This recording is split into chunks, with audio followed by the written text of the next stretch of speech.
अस्सलाम वालेकुम। आज हम जो टॉपिक स्टार्ट करेंगे that is about vestibular rehabilitation. आज हम वेस्टिब्यूलर रिहैबिलिटेशन के बारे में बात करेंगे, ठीक है।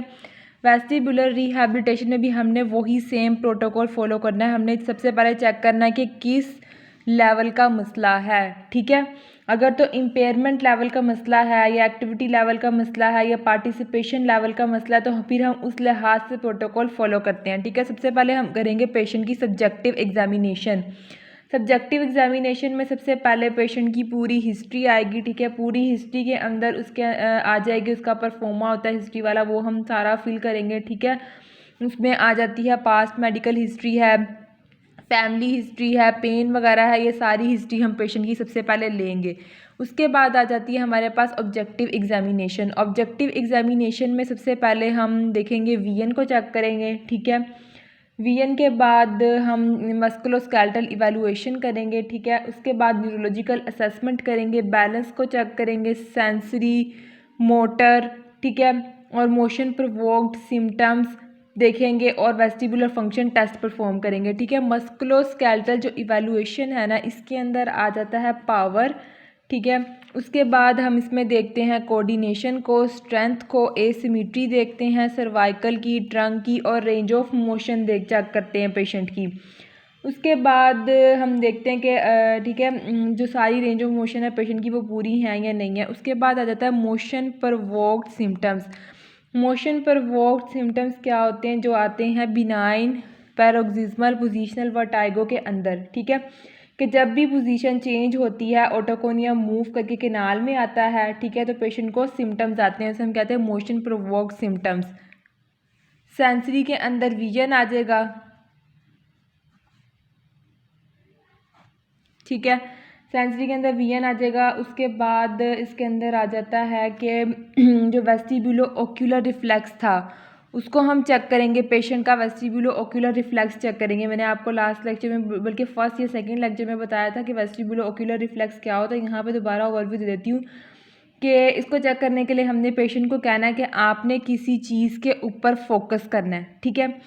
जब पेशेंट उसके ऊपर फोकस करेगा ना तो उसके बाद उसने हेड को टर्न भी करना है। हमने उसे कहना है कि पहले उसने चीज़ के ऊपर फोकस करना है, उसके बाद हेड को टर्न करना है। तो फिर हम उसे कहेंगे कि फॉर एग्जांपल ये एक चीज़ है, हमने उसे कहना है कि तुमने इसके ऊपर अपनी आइज़ को फोकस करना है। उसके बाद जब हम इस चीज़ को मूव करेंगे तो हम उसे कहेंगे कि उसने भी जो है अपनी आइज़ को इस ऑब्जेक्ट के ऊपर फिक्स रखते हुए हेड को मूव करना है, ठीक है। मीन्स के फिर वेस्टिब्यूलो ओकुलर रिफ्लेक्स में क्या होता है कि हेड एक डायरेक्शन में जा रहा होता है तो आइज़ ऑपोजिट डायरेक्शन में मूव कर रही होती हैं, ठीक है। इसके अंदर दो चीज़ें मैंने आपको बताई थी, एक था इसके अंदर VOR गेन था और VOR फेज था, ठीक है। जो गेन था ना उसमें क्या था कि जितनी स्पीड से हेड मूव कर रहा है उतनी स्पीड से आइज़ मूव करेंगी। जो फेज़ है वो था कि जितनी डिग्री हेड टर्न करेगा पेशेंट उतनी डिग्री उसकी आइज़ भी टर्न करेंगी, ठीक है। और वेस्टिब्यूलो ओकुलर रिफ्लेक्स में हमने दो चीज़ें देखनी होती हैं। एक हमने देखना होता है कि सेकेंडरी आई मूवमेंट तो नहीं आ रही है, दूसरा हमने देखना होता है कि सेकेंडरी आई मूवमेंट है पेशेंट की या स्मूथ आई मूवमेंट है। अब ये हमें किस तरह पता चलेगा? सबसे पहले मैं आपको बताती हूँ कि स्मूथ आइज़ मूवमेंट कैसी होंगी। कि फॉर एग्जांपल ये ऑब्जेक्ट है, ठीक है, तो पेशेंट की आइज़ जो हैं वो स्मूथली फॉलो करेंगी जब मैं इस ऑब्जेक्ट को मूव करूँगी, ठीक है, स्मूथली डायरेक्शन में मूव करेंगी। और सेकेंडिंग में क्या होगा कि जिस पर्सन को मसला होगा वो हेड को इस ऑब्जेक्ट पे फिक्स नहीं कर पाता।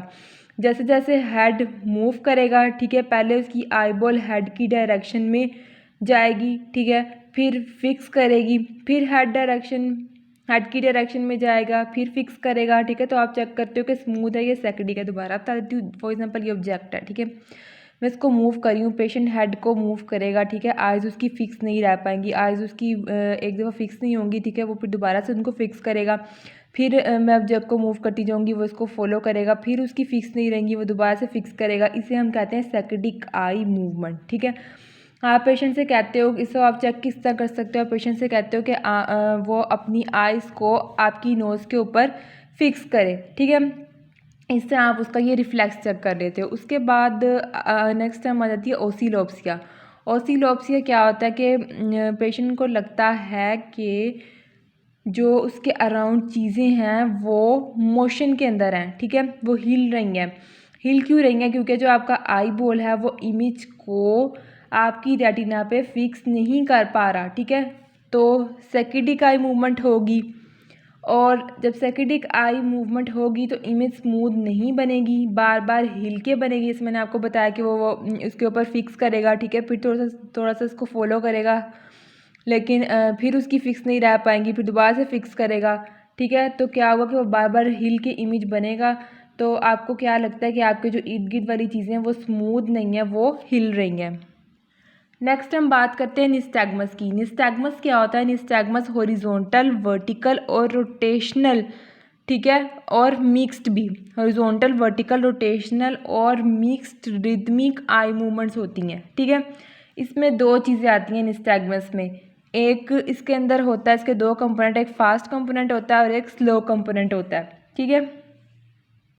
दो तरह के निस्टैग्मस की हम बात करेंगे, एक है हॉरिजॉन्टल निस्टैग्मस और दूसरा है स्पॉन्टेनियस निस्टैग्मस। सिंपल अगर हम हॉरिजॉन्टल निस्टैग्मस की बात करें तो आपकी अगर फॉर एग्जांपल राइट आई है, ठीक है, और ये लेफ़्ट आई है। एक हमने पढ़ा था बिनाइन, पैरोक्सिस्मल, पोजिशनल, वर्टाइगो। उसमें क्या होगा कि जब निस्टैग्मस होगा तो आपकी आईबॉल ऐसे भी मूव करेगी, ठीक है, और ऐसे भी मूव करेगी, दोनों डायरेक्शंस में मूव करेगी।